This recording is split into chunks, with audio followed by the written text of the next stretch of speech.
నమస్తే చంద్రబాబు నాయుడు గారు.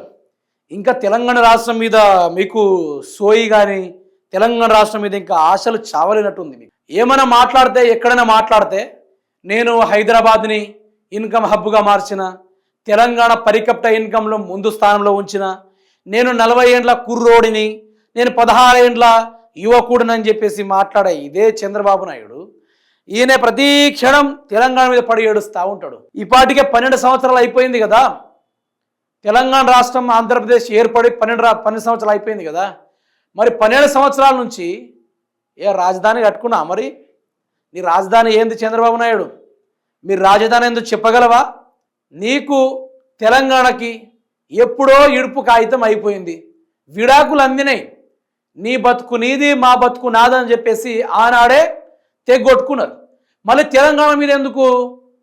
ఈయన మాటలు ఒక్కసారి వినుర్రి, విన్న తర్వాత మనం మంచిగా ఆణిముత్యాలు అందించుకుందాం. వినరిగా. విభజన జరిగింది, కొంత నేనే హైదరాబాద్ సైబరాబాద్ ని అభివృద్ధి చేశాను. సూపర్.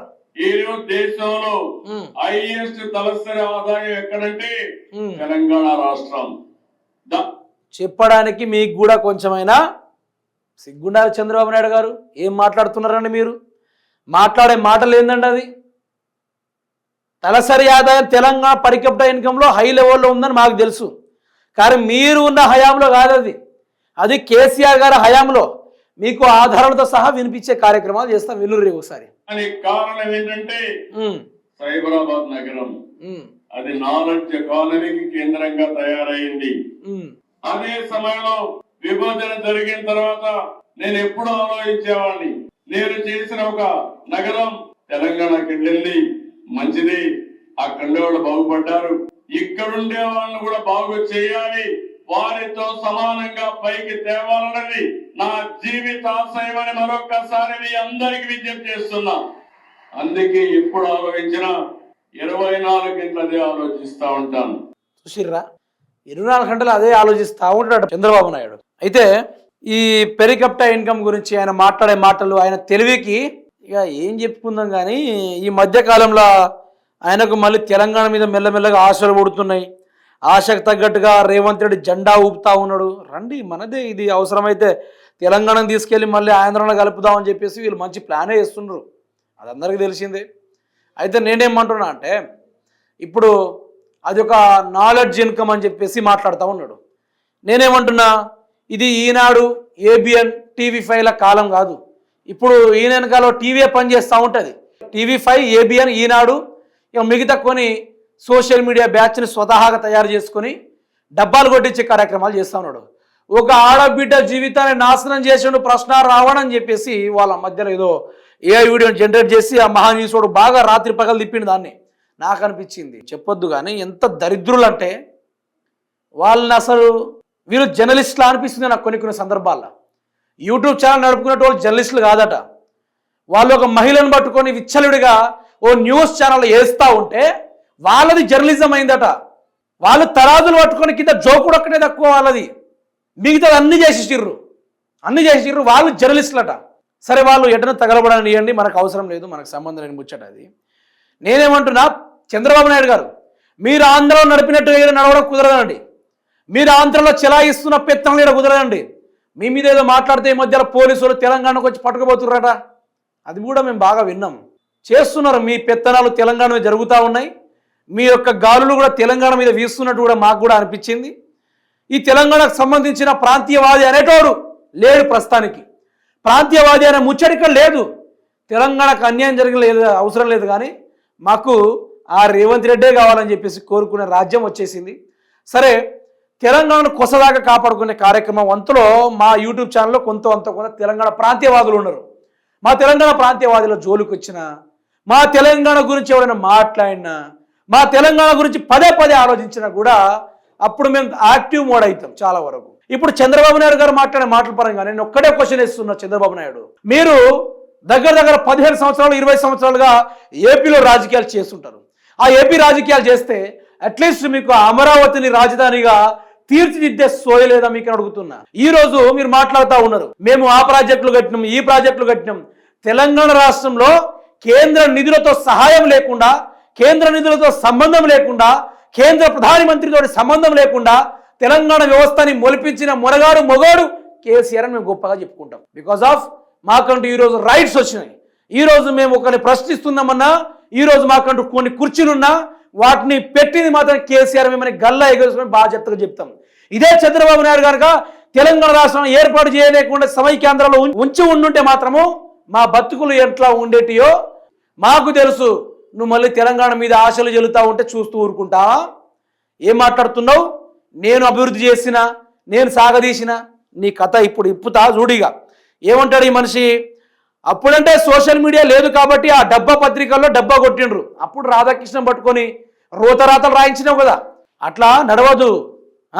చెప్తున్నా, తెలంగాణ ఏర్పడిన తర్వాత 2014-15 ఆర్థిక సంవత్సరంలో రాష్ట్ర తలసరి ఆదాయం 10వ స్థానంలో తెలంగాణ ఉంది. ఇప్పుడు 2014-15 సంవత్సరంలో అంటే తెలంగాణ అంటే ఇక దాంతో కొంత ఆంధ్ర పీరియడ్ లెక్క వస్తుంది. 2014-15 ఆర్థిక సంవత్సరంలో రాష్ట్ర జిఎస్డిపి కూడా 5 లక్షల కోట్లు ఉండే. కేసీఆర్ 10 ఏళ్ల అద్భుతమైన పరిపాలన వల్ల దేశమే అబ్బురపడేలా, దేశానికి ఆదర్శంగా అటు తలసరి ఆదాయం, రాష్ట్ర జిఎస్డిపి వృద్ధి రేటు సాధించి రాష్ట్రం తెలంగాణ మొత్తం ఎంత అంటే 2014-15 లెక్క పరంగా చూసుకుంటే 1,24,000 వరకు మాత్రమే తెలంగాణ రాష్ట్రం యొక్క పెర్ క్యాపిటా ఇన్కమ్ ఉంది. చాలా వరకు వెనకబడిన సామ్రాజ్యం అని చెప్పుకోవచ్చు. కానీ 2023-24 10 ఏళ్ల తరువాత ఈ యొక్క రాష్ట్ర ఆర్థిక రేటు చూసుకుంటే ఎంత తెలుసా? 3,56,000. తెలుసా ఇది నీకు? చంద్రబాబు నాయుడు అంటే మీరు ఉన్నది ఎక్కడ, మీ కథ ఎక్కడ, మీరు అభివృద్ధి చేసింది ఎక్కడ? చంద్రబాబు నాయుడికి సోయలేక సోది మాటలు మాట్లాడుతుండు. కానీ ఆంధ్ర ప్రజలకు నేను ఒకటే చెప్తున్నా, ఈ చంద్రబాబు నాయుడు పక్కలు చేసిందని నేను చేసిన అని చెప్పి మాట్లాడుకున్నాడు తప్ప ఈయన చేసింది ఏం లేదు. ఈయన ఉద్ధరించింది కూడా ఏది కూడా లేదు. తెలంగాణ ముందుకు సాగాలన్నా, తెలంగాణ బాగుపడాలన్నా అనుక్షణ అడ్డుపడ్డ మనిషి ఇదే చంద్రబాబు నాయుడు.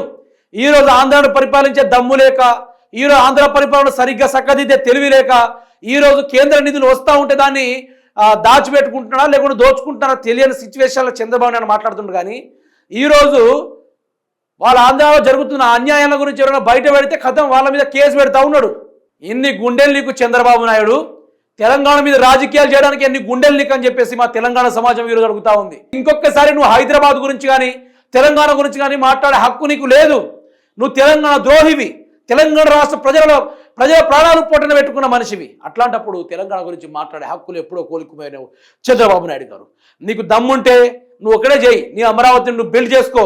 నీకు దమ్ముంటే నీ యొక్క ఇప్పుడు నేను ఒక్కడే చెప్తున్నా చంద్రబాబు నాయుడు, నువ్వు ఏమని అనుకో, మా ఒక్క ఎకరం అమ్మితే మీ ఆంధ్రాలో సగం కొనవచ్చు. ఇది తెలుసా నీకు? సగం తెలుసా అంటే కోకాపేట ల్యాండ్ ఒక్క ఎకరం అమ్మితే చాలు మీ ఆంధ్ర సగాన్ని కొనడానికి.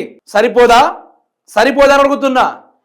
తెలంగాణ గురించి మాట్లాడే సోయి మర్చిపోండి. మొదలు కేసీఆర్ మిమ్మల్ని వదిలేసిండు కాబట్టి ఈరోజు పేటర్ అయిపోతున్నారు మీరు. కానీ ఇన్ కేస్ కేసీఆర్ అధికారంలోకి వస్తే తెలంగాణ రాష్ట్రంలో కుట్ర చేసిన ప్రతి ఒక్కరు పక్క రాష్ట్రమోడైనా, ప్రధాని మోడీ అయినా, ఎవరైనా సరే ఆనాడు కేసీఆర్ యొక్క విశ్వరూపం చూస్తారు మీరందరూ కలిసి. ఆనాడు కేసీఆర్ యొక్క ఉద్యమాన్ని మరోసారి మీ కళ్ళారా చూస్తారు.